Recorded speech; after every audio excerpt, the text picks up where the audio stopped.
When an empire declines, a variety of things have typically happened. Number one, overreach. That is a general term in which the empire declines, and as it does, it tries to solve too many problems in too many of the far-flung reaches of the empire, and it can solve one or two of them, but it misunderstands what it means for that empire to decline. What it means is you can't do all those things. You may have been able to do them 20 years ago, or 40 or 60, but you cannot anymore. I believe that what we're watching is the American empire declining as the British Empire and so many other empires before it declined, engaging in overreach. And here's what I mean. We fought a war in Korea back in the early 1950s. We couldn't finish it. And so Korea was left cut in half to one side, half to the other. In Vietnam, we tried the same game with an already split system because the French weren't strong enough to prevent the cutting of the country the way it happened. And the United States failed again. Only this time the failure was no split country left. Vietnam became a unified country under the leadership of Ho Chi Minh, the leader of the Vietnamese Communist Party. In Afghanistan, we were defeated again, and the country is now run by the Taliban, which was the ostensible enemy. I could go on, but I won't. I'll draw the conclusion. You can't do what it is this country sets out to do. It's not within your power. It may have been after World War II. We really were at the top of the mountain at that time, and there's an argument that we were for the rest of the 20th century. But you cannot make that argument now. The dollar is everywhere, becoming less and less important. It was once as good as or better than gold in the central banks across the world. It isn't anymore. It's barely half their reserves, down from much, much more than that. More and more trade is conducted not in the dollar as it once was, but in other currencies, not just the euro, but also the Japanese yen, Chinese yuan, and so on. What's my point? Israel is an outpost of the United States Empire. It was literally the creation of the British Empire beforehand, and it was handed off from a ward, if you like, of the British Empire into becoming a ward of the United States Empire. Israel exists because the United States supports it financially, economically, politically, culturally, and militarily. Never more so than right now. Can the United States afford to do that? My answer, and I believe this is the majority view in the United States, is a resounding and a clear no. And the reason for that is there is no end in sight. There will be generations of hostility between Israel and the Palestinians. What has just happened since October guarantees it. Now that will be extended to include not only the Palestinians of the south in the Gaza Strip, but the Palestinians of the north in West Bank, and now the people of Lebanon. And who knows how far this will go? Will the Israelis really want to be in a state of bitter hostility with their Arab neighbors indefinitely? Well, if that's what they want, that's what they're getting. And their only safety already is and will continue to be drawing the United States into a participation with them as far as they can. They cannot win this alone. They probably can't win it with the United States, but without the United States, it's over in a heartbeat. By the way, the same is true in Ukraine. That is only winnable if the United States pours even more than it already has, because what the United States has poured in clearly failed again. You can see where the battle lines are in Ukraine. The Israelis are on, if I were a shrink, I would call it a death trip. There's something here that is really so far out of the range of a reasonable policy that you begin to wonder what kind of mentality would keep going in this direction. The United States currently maintains somewhere between 700 and 800 bases abroad, and the entity that does that is the Department of Defense. All of that, we are told, and the whole world is told, is done for defense. Is there a defense component in it? Sure. But is there an offensive component? Equally sure. That's how you guarantee the dominance of the United States in its empire since the end, at least, of World War II, if not some years before. The Israelis have an ongoing struggle with the Palestinians that dates from the beginning of the country of Israel, as people who know the history know. To think that all of this is about the aggressive Palestinians and the defensive Israelis is to take seriously the kind of propaganda that even the people who put it out, when you talk to them privately, don't do. Here's a joke. More Israelis are clear that that's not true than Americans. They put out that propaganda for foreign consumption. Inside Israel, by the way, in recent weeks and days as well, massive street protests and other kinds of protests of huge numbers of Israelis who don't agree with this policy, didn't agree with what they did in Gaza, want Mr. Netanyahu out of office, want the reversal of the politics he represents. I mean, in America, you get people shut down for saying this. But inside Israel, you can say these critical things, and large numbers of people do, and the government dares not shut it down. At that point, Mr. Netanyahu has no options anymore unless he has a nuclear weapon and is prepared to explode it where he would decide to do it. He has no chips. The man is out of chips. That's why he needs the United States. What is he going to do? Go to war perpetually? Israel is a small country. The Arab world is a very large place. Palestinians are a small part of it. The whole Arab world is united on this question, more so than ever before. Do they want to fight with Israel? No. Clearly, they're afraid and they're hesitant. I understand that. But there's no solution here other than sitting down and working out an agreement. Otherwise, you have perpetual war. People like Netanyahu think that that's an option. It isn't, any more than for Mr. Zelensky that's an option. It isn't. You can talk like that, but sane people understand it's the bravado because everyone knows that the war in Ukraine, by the way, like every other war, will end with an agreement. It'll maybe a very lopsided agreement. That's being decided on the battlefield. And then the question is raised, which I raise as a human being. Do you really want to destroy, to kill, to poison the relationships of human beings to the extent you are doing while you work your way to sitting down for the agreement you know has to happen? Mr. Putin in Russia made clear, and ironically, he was quite right. He said, the deal that I can make with you, Mr. Zelensky, is much better now at the beginning of our hostilities than it will be if we fight. And that's what's happened. Now they will be much poorer. Mr. Zelensky can't face it. In the end, that will be the heritage, the inheritance of the Israelis that are left. A legacy of hostility and bitterness that I would not wish on the Israeli people, even though they are in the end responsible for it. It is an extraordinary situation. And I'm not arguing where the rights and wrongs are. My guess is they're very nicely distributed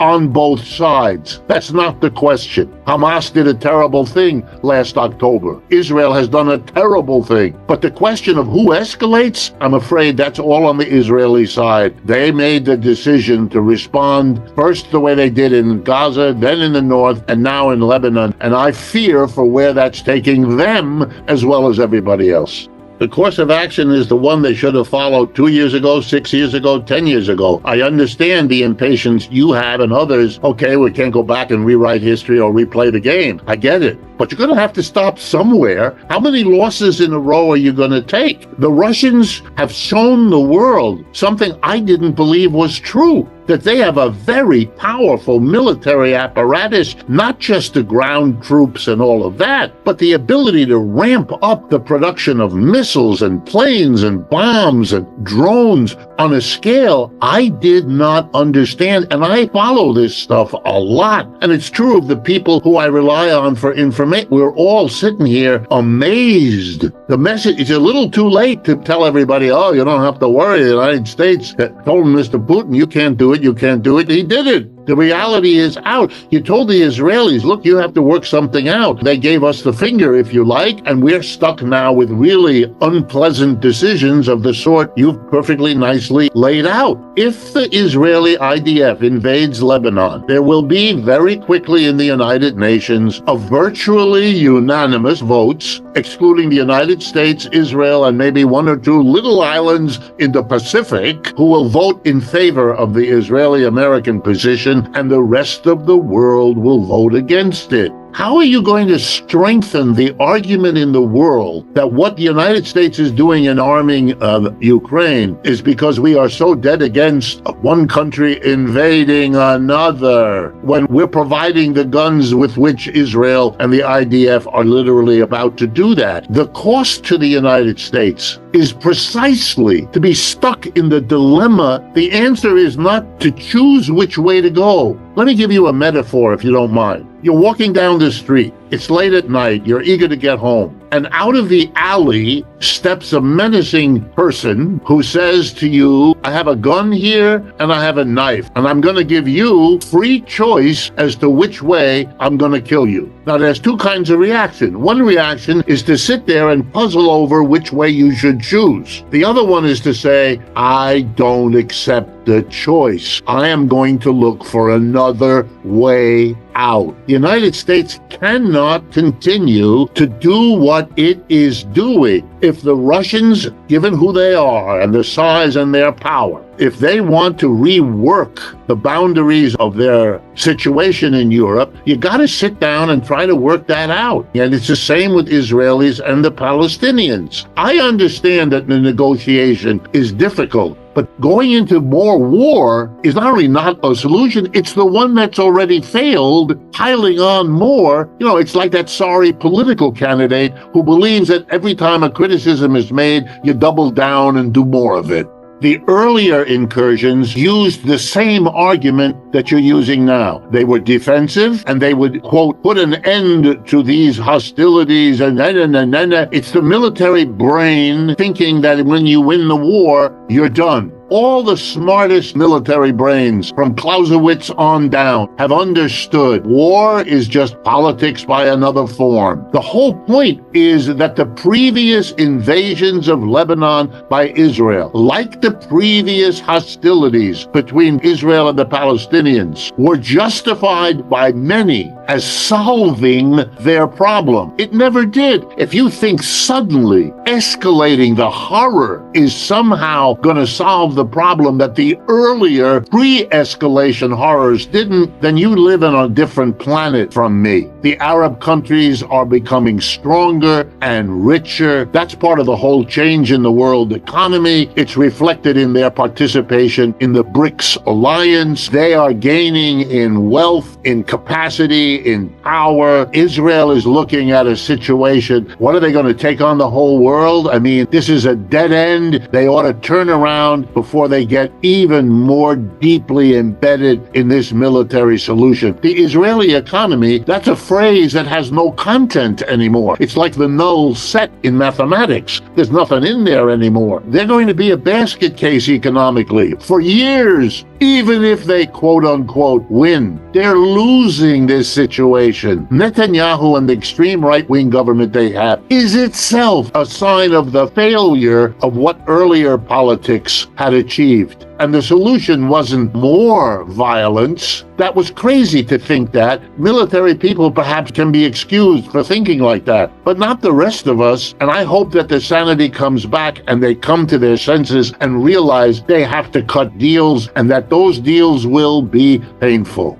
Everyone in the world right now, including the United States, although here it's done quietly, is readjusting to an altered world economy. There are now two poles of power and wealth, not one. And if you pretend otherwise, if you don't understand it, you will make miscalculations like the war in Ukraine has made. You'll make decisions about sanctions that are stupid. They're just stupid because the people in Washington, I know many of them, they're perfectly smart, but they have blinders on, don't want to face what I just said, how the world has changed and how it isn't going to go away anytime soon. By the way, the gap between the BRICS and the G7, they were roughly equal in 2020. Now the GDP added up, 29% of world GDP is in the G7. 33% is in BRICS. Bingo. BRICS is bigger, and the gap gets worse each year, including right now. So that's the reality that's changing everybody's behavior.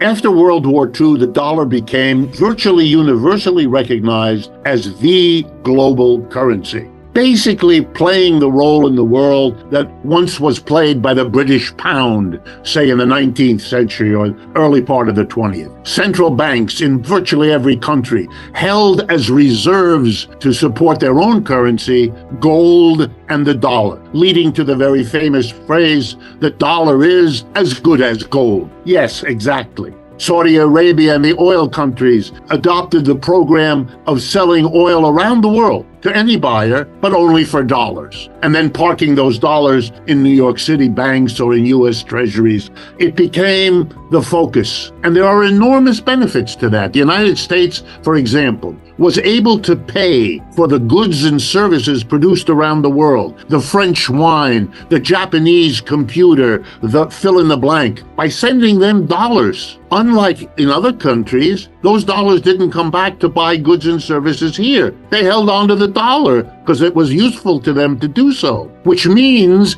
that for 50 years, the United States was able to consume the produce of the world and gave them in exchange little green pieces of paper, our currency that cost us nothing and are worth, per se, nothing. The benefits of doing this were incalculable. I mean, you couldn't explain American economic well-being in the last 70 years without the role played by the dollar. That's all gone. Today, central banks around the world, depending on the numbers you use, hold reserves only 50% in the dollar, instead of the 80 or 90% that was the norm as little as 20 years ago. And so the symbolic meaning of that is enormous. The financial meaning, the real consumption, all of that.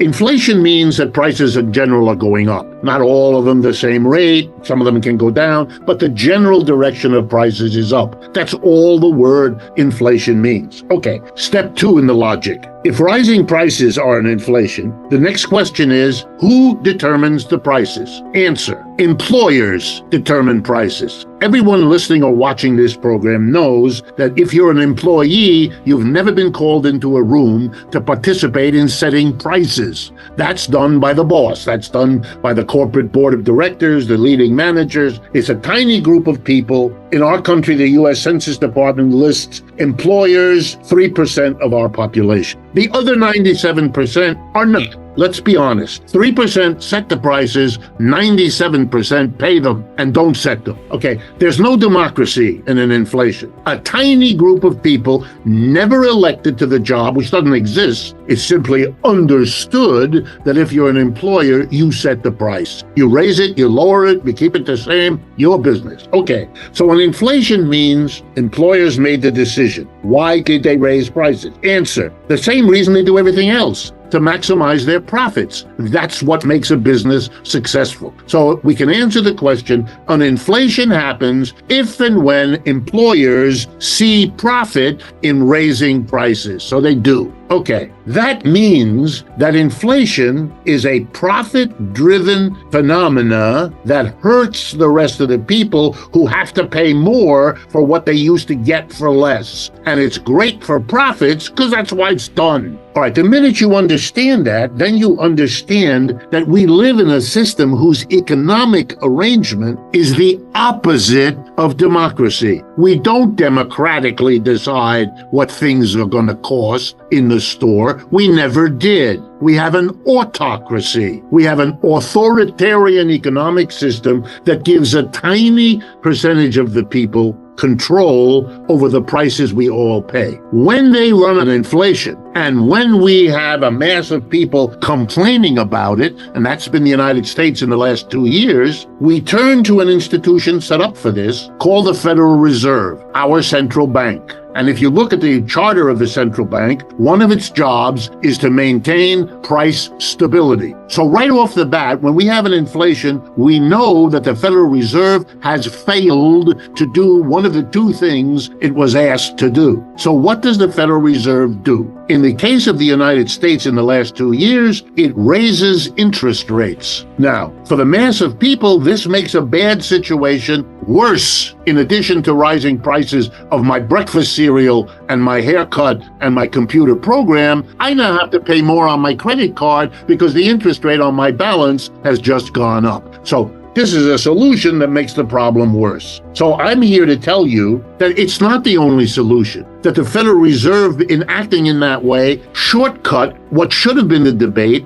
How do we deal with the inflation that the employer class has imposed on us? And we might have then remembered, and I remind people, we might have remembered that a conservative Republican, Richard Nixon, on the 15th of August, 1971, confronting an inflation then, made the following decision, which he announced on TV. As of tomorrow morning, any company that raises its price, we will come for you, we will arrest you, and we will throw you in the clink. And any union that raises your wages or tries to, we will do the same. He declared what came to be known as a wage price freeze. Did it stop the inflation? On a dime, right away, real quick. Did it raise interest rates? No, it chose an alternative policy. We live in a country which not only did not do what it did a few years ago, but acted as if there was no option, that the raising of interest rates was the universally accepted only way to stop it. For people like me, let me assure you, I sat there stunned. Even I'm used to this. And let me add a personal note. I went to the same graduate school and got my PhD from the exact same faculty that granted it to Janet Yellen. She's a classmate of mine. I know what she knows. I learned it from the same professor, reading the same books at Yale University at the same time. So there I'm watching a woman who I know knows the same thing I was taught about inflations and interest rates and wage price freezes, which, by the way, have been used all over the world in many countries over many, many decades. So we have lots of experience with that tool to fight inflation. But we live in a country that can't face most of its economic problems because they too function as distractions from these kinds of real issues. A few years ago, we had shortages. We couldn't get toilet paper. We couldn't get medicines of all kinds. We have shortages right now. The most popular nonsense spoken about shortages in the past was, ready? Supply chain disruptions. Okay, that's a euphemism. That's another way of saying shortages. Now, I can show you shortages across the board, all over the place, virtually every year since 1971. To assign to shortages some sort of role as evidence, at the very least, you'd have to show me that there were more shortages during a time of wage price controls than there were during all those years when there weren't price controls. Let's be honest. Every policy designed to solve any problem turns out to have strengths and weaknesses. Look, I'd be the last one to argue that a wage price freeze didn't have all kinds of problems, not particularly the shortages. The more powerful argument at the time, since I follow these things since that time, the biggest problem was escapism. In other words, there was an escape clause. You could apply for an exemption from the wage price freeze. So every corporation went to work, hired the most expensive lawyers imaginable and lobbyists to go to Washington to get an exemption for your firm or your industry. And that leads to all kinds of misallocation. I get all that. But interest rates have that as well. Interest interest rates have their strengths and weaknesses. One of the weaknesses of the interest rate is we've had elevated interest rates and they didn't prevent our inflation. We're still struggling with an inflation, and there are as many people now saying that prices are going to go back up as there are people saying that they're going to go down. So interest rate is not some magic bullet. It's not some guarantee, but it really hurts a lot of people and it helps others. The bigger your company, the less an interest rate increase is going to hurt you. Because the reason we have central banks, including the Bank of the US and what later became the Federal Reserve at the beginning of the 20th century, was because when we left interest rates to the, quote, free market, we got crazy volatility that was extremely dangerous to the stability of the system. We brought in the regulators, we brought in the institution to deal with the ineffectiveness and the danger of not doing it. We're stuck. Because I'm a critic of capitalism, I don't mind telling you that we don't work well without a central bank, and we don't work that well with one. That's a contradiction, but it is not resolved by oscillating back and forth between the two, pretending when you don't have a central bank that getting one will solve your problem makes no more sense than responding to the failures of the central bank by extolling the virtues of a free market. You can't go with either of them. The United States is alone. Russia's the largest country by geography in the world. That's why there's a ring of bases, if you ever look at American foreign military bases. And the policy was to line everybody else into this containment. The irony is the project to contain has become its opposite. It's we who are becoming isolated. We who are becoming contained. Not by a ring of bases, but by a ring of alliances and coalitions for which the United States is the enemy. Recent votes in the United Nations, if you take a look, it's the United States, Israel, and the Tobago Islands. The Europeans feel they've been turned on. It's even turned on its neighbors. The heads of Mexico, Scheinbaum, and the head of Canada, the banker, Carney, or whatever his name is, they're making incredible statements. The world has changed. Our friendship is over. So I would argue the United States is becoming more and more isolated.